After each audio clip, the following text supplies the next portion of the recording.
Hello दोस्तों, welcome to the lotus point. हमने हमारी पिछली वीडियो में ITR 1 फॉर्म के बारे में डिटेल एनालिसिस किया था।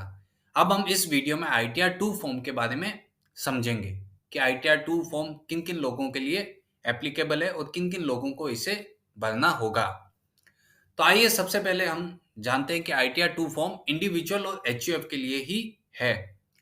वो इंडिविजुअल और HUF जिनमें ये कंडीशंस फुलफिल होती है। तो सबसे पहले कंडीशन है कैन नॉट फाइल ITR 1।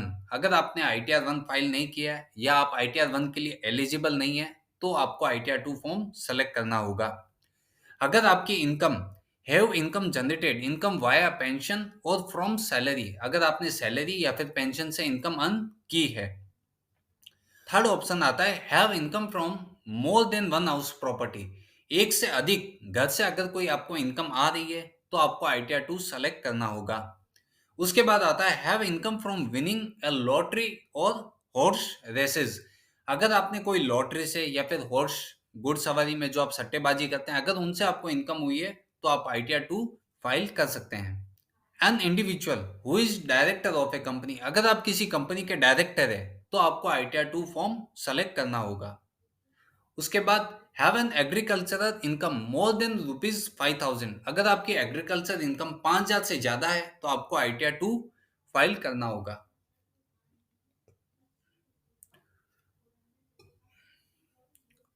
अगला पॉइंट है have income from capital gains.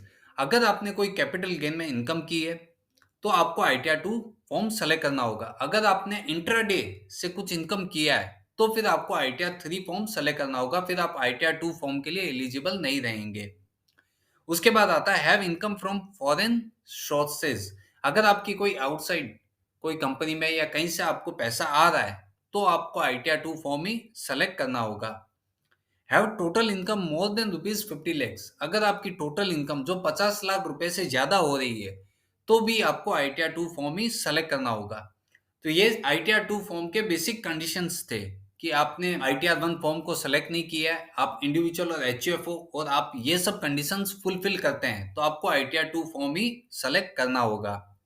अब आता है कि pre requisites for filing ITR 2, कि मतलब सबसे पहले जो बेसिक, अगर आप फर्स्ट टाइम अपना ITR फाइल कर रहे हैं तो आपको ये बेसिक्स अपना ध्यान रखना होगा कि आपने उसको अपने पैन को रजिस्टर कर लिया ई फाइलिंग पोर्टल पे, आपने अपना जितने भी बैंक अकाउंट है उसको प्री वैलिडेट करवा लिया है। अगर आपके एक से अधिक बैंक अकाउंट है तो आपको एक अकाउंट को कम से कम रिफंड के लिए नॉमिनेट करना होगा। थर्ड ऑप्शन आता है कि आपने अपने ई फाइलिंग पोर्टल पे आधार, बैंक और पैन तीनों को लिंक कर लिया है। तो ये थे बेसिक कंडीशंस जो अगर आप फर्स्ट टाइम अपना ITR फाइल कर रहे हैं तो ये आपको ध्यान में रखना होगा।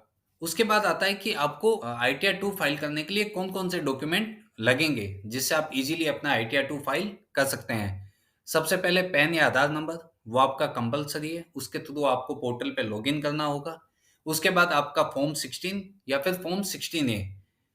फॉर्म 16 होता है कि अगर आपने कोई सैलरी से इनकम अर्न की है तो आपके जो कंपनी है वो आपको फॉर्म 16 प्रोवाइड करती है, एंड आपकी कुछ अदर इनकम्स है तो आपको फॉर्म 16A मिलता है। उसके बेस पे आप अपना डिटेल्स देके अपना ITR फाइल कर सकते हैं।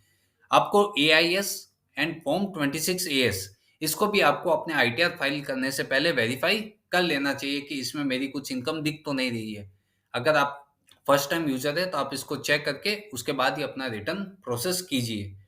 प्रूफ ऑफ सेविंग, इन्वेस्टमेंट और पेमेंट्स, आपको अपने जितने भी इन्वेस्टमेंट है उसकी पेमेंट्स की रिसिप्ट्स आपको साथ में रखनी चाहिए, उसको देख के आप अपना डिटेल्स फिल कर सकते हैं। Bank account and loan account statement, अगर आपके पास सेविंग अकाउंट या करंट अकाउंट या कुछ भी आपका है, अगर आप बिजनेस से रिलेट करते हैं तो फिर आपको ITR 3 में जाना होगा। अगर आपका नॉर्मल सेविंग अकाउंट है तो आपको ITR 2 फिल करना होगा। लोन अकाउंट स्टेटमेंट इसकी जरूरत नहीं होती है, अगर आपका केवल हाउसिंग लोन है तो उसकी डिटेल्स और डिडक्शन आपको यहाँ पे मिल जाएगी। उसके बाद आता है रिकॉर्ड्स ऑफ कैपिटल गेन या लॉस ट्रांजैक्शन। जैसा कि हमने पहले बताया था कि अगर आपने केवल कैपिटल गेन किया है, चाहे वो शॉर्ट टर्म हो या लॉन्ग टर्म हो, तो उसकी रिपोर्टिंग आपको ITR 2 में करनी होगी। अदरवाइज अगर आपने इंट्राडे किया है तो फिर आपको ITR 3 प्रोसेस करना होगा, वो ITR 2 में पॉसिबल नहीं होगा। तो ये थे लिस्ट ऑफ डॉक्यूमेंट्स इसके बेस पे आप अपना ITR 2 5 मिनट में फाइल कर सकते हैं। उसके बाद आता है मोड्स ऑफ फाइलिंग ITR 2। अब यहाँ पे पहले तक तो क्या था कि आपको ITR 2 ऑनलाइन नहीं देते थे, आपको ऑनलाइन ये आता है modes of filing of ITR 2। मतलब यहाँ पे 2 मोड्स है कि एक ऑनलाइन और एक ऑफलाइन।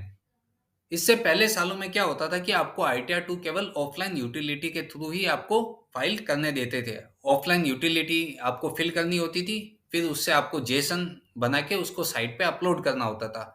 बट करंट ईयर से आपको ये ऑप्शन भी दे दिया कि आप ITR 2 डायरेक्टली आप ऑनलाइन भी फाइल कर सकते हैं। तो चलिए हम अगले अपने स्टेप पे हम अपना ITR 2 कैसे ऑनलाइन फाइल कर सकते हैं, हम उसको कैसे सबमिट कर सकते हैं, ये हम समझते हैं। तो सबसे पहले हम ई फाइलिंग इनकम टैक्स पोर्टल पे आ गए हैं। जैसा कि हमने बताया था कि ITR 2 के 2 मोड्स है, एक ऑनलाइन एंड ऑफलाइन। सबसे पहले आता है कि ऑफलाइन। तो आपको यहाँ पे डाउनलोड्स पे टिक करना है। यहाँ पे आपको सेलेक्ट फाइनेंशियल ईयर, जिस फाइनेंशियल ईयर का आप करना चाहते हैं उसका आपको फाइनेंशियल ईयर सेलेक्ट करना है। यहाँ पे आप कौन सा फॉर्म है जो आप ऑफलाइन करना चाहते हैं, तो यहाँ पे ITR 2 और उसके आप एक्सेल बेस यूटिलिटी को डाउनलोड कर सकते हैं। उसको पूरा डिटेल में फिल करके उससे जेसन बना के आपको यहाँ पे साइट पे अपलोड करना होगा। जैसा कि अब ITR 2 ऑनलाइन आ गया है, तो ये झंझट अभी कोई करना ही नहीं चाहता है। तो सब यही चाहेंगे कि ईज़ी प्रोसेस से वो अपना ITR फाइल कर दे। आप अपने मोबाइल से भी अपना ITR 2 को प्रोसेस कर सकते हैं ऑनलाइन तरीके से। तो इसके लिए आइए हम समझते हैं कि ITR 2 ऑनलाइन कैसे फाइल होता है। सबसे पहले हम इनकम टैक्स पोर्टल पे गए। यहाँ आपको आपको अपना पैन लॉगिन कर लेना है। जैसे ही आप लॉगिन करेंगे, आपके डैशबोर्ड पे एक ऑप्शन आ जाएगा कि आप डायरेक्टली यहाँ से भी फाइल नाउ कर सकते हैं। अदरवाइज आप e filing income tax return and then file income tax return, इस प्रोसेस के थ्रू भी आप जा सकते हैं। यहाँ पे आपको कौन सा असेसमेंट ईयर है उसको आपको सेलेक्ट कर लेना है। जैसे सपोज हम करंट फाइनेंशियल ईयर की बात करते हैं। यहाँ पे 2 मोड है। अगर आपने ऑनलाइन करना है तो आपको डायरेक्टली यहाँ से टिक करके प्रोसीड करना होगा। अगर आप ऑफलाइन मोड यूज़ करते हैं तो आपको वो एक्सेल यूटिलिटी से आपको जेसन जनरेट करना होगा। देन आपको यहाँ पे ऑफलाइन सेलेक्ट करके जेसन को यहाँ पे अपलोड करना होगा। उसके बाद ही आप अपने रिटर्न को प्रोसेस एंड फाइल कर सकते हैं। तो आपने ऑनलाइन मोड पे टिक किया है, यहाँ पे आप कंटिन्यू करेंगे। जैसा कि हमने ITR 2 फॉर्म पहले भर के रखा है ताकि आपको जल्द से जल्द मैं ये वीडियो में कवर कर सकूं, इसके लिए यहाँ पे आप रिज्यूम फाइलिंग कर सकते हैं। अदरवाइज आप चाहते हैं तो आप स्टार्ट न्यू फाइलिंग भी कर सकते हैं। अगर आप फर्स्ट टाइम यूजर है तो आप स्टार्ट न्यू फाइलिंग पे टिक करके कर सकते हैं। तो हमने रिज्यूम फाइलिंग की है। ये जरूरी नहीं है कि आप, जैसा अभी सपोज मैंने सिखाने के लिए सेव रखा है, बट अगर आप समझो कि आपने कुछ कंटेंट उसके अंदर फिल कर दिए, अब आपको लगता है कि मैं अभी फाइल नहीं कर पा रहा हूँ, मुझे टाइम लगेगा या मैं बाद में फाइल करूंगा, तो भी आप इसको अपने लिए भी सेव करके रख सकते हैं।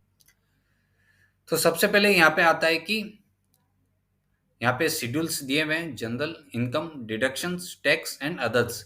इसके बेसिस पे आपको अपनी डिटेल्स फुलफिल करनी है, देन आपको प्रोसीड करना है। तो सबसे पहले आता है कि पार्ट ए, जनरल शेड्यूल्स। यहाँ पे मैंने टिक किया है। तो यहाँ पे क्या आपको बेसिक इंफॉर्मेशन फिल करनी रहेगी। सपोज यहाँ पे मैं सब ऑप्शंस आपको दिखा देता हूँ कि जैसे ये यहाँ पे ऑप्शन आ रहा है कि आप टैक्स के न्यू रिजिम में जाना चाहते हैं। हाँ है तो यस, देन आपको कोई भी डिडक्शन नहीं मिलेगा। हमने न्यू रिजिम का डिटेल डिस्कशन भी किया था हमारी पिछली वीडियो में, आप जाके देख सकते हैं कि दोनों में से कौन सी रिजिम आपके लिए बेनिफिट है, उसको आप सेलेक्ट कर सकते हैं। तो हमने यहाँ पे उसको नो रखा है, कंटिन्यू। उसके बाद यहाँ पे कुछ ऑप्शंस पूछते हैं कि आप कुछ ट्रैवल या टूर का कुछ एग्जाम्पशन ले सकते हैं। जो ऑप्शन आपको लगे कि उसको यस करना है तो आप वहाँ पे कर सकते हैं। अगर आपके कुछ HRA है या फिर कुछ आपके एग्जाम्पशंस है, उसको आप डिटेल में डाल के यस या नो के हिसाब से उसका जो भी अमाउंट आप क्लेम करना चाहते हैं वो यहाँ पे आप फुलफिल कर सकते हैं। Eligible exemption from salary income, हम ये ITR 2 भर रहे हैं, इसमें कोई भी सैलरी की इनकम नहीं है, इसके लिए हम इसको नो कर देंगे। अगर आपको लगता है कि ये सब जो क्वेश्चंस पूछ रहे हैं वो आपके लिए रेलेवेंट नहीं है, तो आप इसको यहाँ पे स्किप द क्वेश्चंस भी कर सकते हैं। तो डायरेक्टली ये वापस होम पेज पे आ जाएगा। यहाँ पे आप डिफाइन कर सकते हैं कि आपकी ATC की कुछ लिमिट है, ATCCD में कुछ लिमिट है, या फिर आप ATD में कुछ है, ATE में कुछ है। यहाँ पे मैं आपको बताना चाहूंगा कि एक सेक्शन और गवर्नमेंट ने अमेंड की है, वो सेक्शन है, वो ये सेक्शन है कि ATCCH। ये क्या कहता है कि section 80 CCH of the income tax act is a new deduction section which states that the entire amount contributed by the applicants and the central government to the Agniveer corpus fund, अगर आपने यहाँ पे भी अगर कुछ अपनी इन्वेस्टमेंट की है तो भी गवर्नमेंट ये बोलती है कि वो बेनिफिट भी आपको इस साल से दिया जाएगा। ये स्कीम आई थी ऑन और आफ्टर नवंबर 1 2022। तो ये विथ इफेक्ट फ्रॉम कब से, अपने अगर फाइनेंशियल 22-23 अगर उसमें भी आपने ये डेट के बाद से अगर कोई भी आपने अग्निवीर कॉर्पस फंड में इन्वेस्टमेंट किया है तो वो भी डिडक्शन आपको आईटीआर 2 में मिल जाएगी। ये वो डिडक्शन है जो गवर्नमेंट ने इस साल ऐड की है। तो चलिए हम आगे बढ़ते हैं अपनी वीडियो में कि अगर आपने कुछ एटीजी में डिडक्शन किया है तो आप उसका अमाउंट जो भी है यस करके उतना अमाउंट डाल सकते हैं जितना आपने इन्वेस्टमेंट किया है। तो ऑप्शन आपके लिए एप्लीकेबल नहीं है, उसको आप नो कर सकते हैं। यहाँ पे एटीटीटीए अगर आपको सेविंग बैंक से इंटरेस्ट मिला है, यहाँ पे हमको नहीं मिला है क्योंकि हमने अपना बैंक अकाउंट ओपन ही इस साल में किया है। तो लास्ट ईयर में कोई बैंक अकाउंट नहीं था, इसके लिए सेविंग अकाउंट का डिडक्शन भी नहीं आएगा। बट जनरली जिन किसी का भी बैंक अकाउंट है तो ये डिडक्शन आएगी। यहाँ पे हमने कंटिन्यू पे टिक किया है।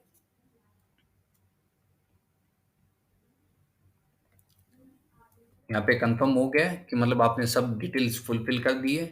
अगर आपकी सैलरी की इनकम है तो आप यहाँ पे जाके अपनी डिटेल्स को फुलफिल कर सकते हैं कि आपको ग्रॉस सैलरी कितनी मिली, आपकी एम्प्लॉयर की डिटेल, उसका पैन नंबर, कंपनी का नाम, वो चीज़ आपको फुलफिल करनी होगी। उसमें आपको 50,000 का डिडक्शन मिल जाएगा। सैलरी पे हमने पूरा डिटेल एक वीडियो बनाया था ITR 1, आप उसको भी जाके कंसिडर कर सकते हैं। उसके बाद यहाँ पे कुछ अलाउंसेज है जो एग्जाम है अंडर सेक्शन 10 में, यहाँ पे कुछ 89(1) में, या फिर ये डिडक्शन है जो 50,000 की जो गवर्नमेंट ने दी है जो आपको न्यू टैक्स रिजिम में नहीं मिलेगी। तो ये सब चीज़ें आपको ध्यान रखनी है। आप ITR 1 को प्रेफर कर सकते हैं, उसके हिसाब से भी आप यहाँ पे डिटेल्स फिल कर सकते हैं। उसके बाद अगला स्टेप आता है कैपिटल गेन्स। अगर आपने कुछ शेयर मार्केट में ट्रेडिंग किया है या फिर आपने कुछ हाउस प्रॉपर्टी सेल आउट किया है तो उसका जो भी गेन या लॉस है आपको उसको यहाँ पे डिफाइन करना होगा। यहाँ पे आपने क्या ट्रांजेक्शन किए हैं, कौन सी सेक्शन में किए हैं, उसका यहाँ पे डिटेल देके आपको यहाँ पे फिल करना पड़ेगा जो ऑप्शन आपके लिए अवेलेबल है।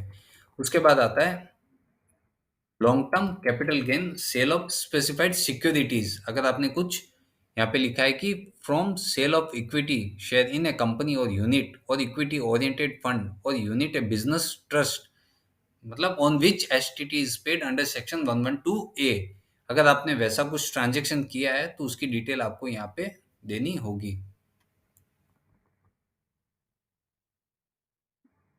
उसके बाद आता है शेड्यूल ऑफ कैपिटल गेन। ये हमें यहाँ पे हमने गलती से टिक कर दिया आपको बताने के लिए, तो मैंने यहाँ पे वापस से हटा दिया उसको। शेड्यूल 112A ये हमको एलिजिबल नहीं है, हमने यहाँ पे बैक टू शेड्यूल कर दिया है। उसके बाद ऑप्शन आता है इनकम फ्रॉम अदर सोर्स। अगर आपने अदर सोर्स में कोई भी इनकम की है, चाहे वो एग्रीकल्चर इनकम हो 5,000 के ऊपर, या फिर आपने कुछ कमीशन की इनकम प्राप्त की हो, इंटरेस्ट ऑन सेविंग अकाउंट हो गया, इंटरेस्ट ऑन डिपॉजिट्स हो गए, या ऐसी कोई इनकम जो आप अदर सोर्स के हेडिंग में आती है, उसको आपको यहाँ पे स्पेसिफाई करना होगा। यहाँ पे आप ऐड अनदर डिटेल्स भी ऐड करके आप वहाँ पे भी ऐड अनदर करके आप अपनी और डिटेल्स भी ऐड कर सकते हैं। अगर आपने कुछ स्टिचिंग से इनकम की है, मेहंदी से इनकम की है, ट्यूशन फीस से इनकम की है, वो सब डिटेल जो भी आप अलग अलग हेड से करते हैं आप यहाँ पे ऐड करके भी वो इनकम को यहाँ पे शो कर सकते हैं। उसके बाद आता है income chargeable at special rate. अगर ऐसी कोई इनकम है जो आपने स्पेशल रेट से, जैसे आपने कुछ लॉटरी से इनकम की है, हॉर्स विनिंग से, कुछ सट्टेबाजी से इनकम की है, तो आप उसको यहाँ पे डिफाइन कर सकते हैं। डिडक्शन अंडर सेक्शन 57 ये क्या बोलती है कि अगर आपने कुछ इनकम करने के पीछे कुछ खर्चा किया है, सपोज आपने स्टिचिंग से बिजनेस इनकम की है, सपोज छोटा सा एक स्टिचिंग का इनकम आपने कुछ किया है, उसके पीछे आपने कुछ डिडक्शन किया है कि समझो आपने कुछ मटेरियल खरीदा है, वो खरीदा है, तो वो आप दिखाने के लिए दिखा सकते हैं यहाँ पे। या फिर आपने कुछ इंटरेस्ट इनकम की है, उसके पीछे आपने कुछ एक्सपेंस किया है, समझो आपने कहीं बाहर से इनकम ली है, फिर आपने आगे इनकम दे दी है, या फिर कुछ ट्रैवलिंग या फिर आपने कुछ भी जो उससे रिलेट आपने कुछ भी खर्चे किए हैं, तो आप उसकी डिडक्शन अंडर सेक्शन 57 में ले सकते हैं। उसके बाद आता है नॉट डिडक्टिबल, यहाँ पे आ गया कि 58 प्रॉफिट चार्जेबल अंडर सेक्शन 59 या income claim for relief under section 89 ए।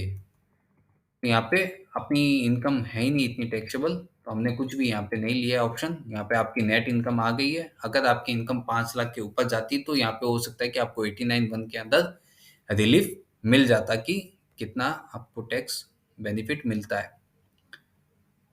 यहाँ पे आ गया, ये हमने कुछ दिखाया नहीं है, इसको हम कंफर्म कर देते हैं। ऐसे ही आपको एक एक स्टेप बाय स्टेप फिल कर देना है। अगर कहीं पे क्वेरी होती है, अगर आपने कुछ ब्रॉड फॉरवर्ड लॉसेस है जिनको आप दिखाना चाहते हैं, तो आपको ये ऑप्शन फिल करना होगा, जिसमें आप डायरेक्टली कि आपकी कुछ भी जैसे आपने इस साल इनकम की है 2,22,000, अगर उसके पहले की कुछ ब्रॉड फॉरवर्ड लॉसेस है तो उसको आप यहाँ पे सेट ऑफ करके आपकी इनकम से कम कर सकते हो। कंप्यूट सेट ऑफ तो हमारा कुछ है नहीं, इसके लिए हम इसको कैंसिल करके बैक टू शेड्यूल आ रहे हैं। उसके बाद आता है कि ये तो हो गया। उसके बाद नेक्स्ट आता है कि details of losses to be carry forward in future year. अगर समझो पिछले साल के नहीं है, बट इस साल में आपको कुछ लग रहा है कि मेरी इनकम से ज़्यादा मुझे लॉस हुआ है, तो आप उसको लॉस को आगे सालों में कैरी फॉरवर्ड कर सकते हैं। शेड्यूल स्पेशल इनकम जो हमने ऊपर बताया था कि अगर ऐसी कोई इनकम है जो स्पेशल रेट से एप्लीकेबल हो, तो उसको आपको दिखाना होगा।